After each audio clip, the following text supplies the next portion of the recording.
Doctor Shafiqur রহমানের তো ইমান নাই, সে মুসলমানই নয়, ইমান থাকবে কই থেকে?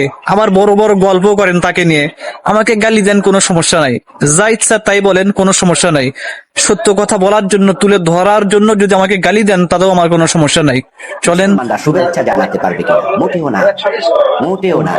এটা করলে ইমান চলে যাবে। কারণ হিন্দুদের পূজা সুস্পষ্ট শিরিক, এটাকে সমর্থন করলে ইমান চলে যায়। আর শুভেচ্ছা জানানোর মানে কি? শুভেচ্ছা জানানোর মানে হলো আমি তো সমর্থন করলামই, বরং তোমরা এই কাজ করতে থাকো। আস্তাগফিরুল্লাহ। ইমান মোটেও থাকবে না। তো এই বক্তব্য দ্বারা, আবুল কালাম আজাদ বাশারের বক্তব্য দ্বারা বোঝা গেল যারা দুর্গা পূজায় শুভেচ্ছা দেয় তারা বেঈমান হয়ে যায়। তো এই কথাগুলো জামাত ইসলামীর বড় মুফতি, আপনারা যাকে বড় মুফতি ভাবেন, আবুল কালাম আজাদ বাশার, সেই বললেন। আপনারা নিজের মুখে শুনতে পারলেন, নিজেই কানে শুনতে পারলেন, নিজের মুখে বলল আবুল কালাম আজাদ বাশার। তার কথা অনুযায়ী, তার ফতোয়া অনুযায়ী সে তো মুসলমান না, তার ইমান নাই, সে তো মুসলমানই না। সে যদি মুসলমান হইতে যায়, তাহলে আবার নতুন করে কালেমা পড়ে মুসলমান হতে হবে, ইসলামের ভিতরে আসতে হবে।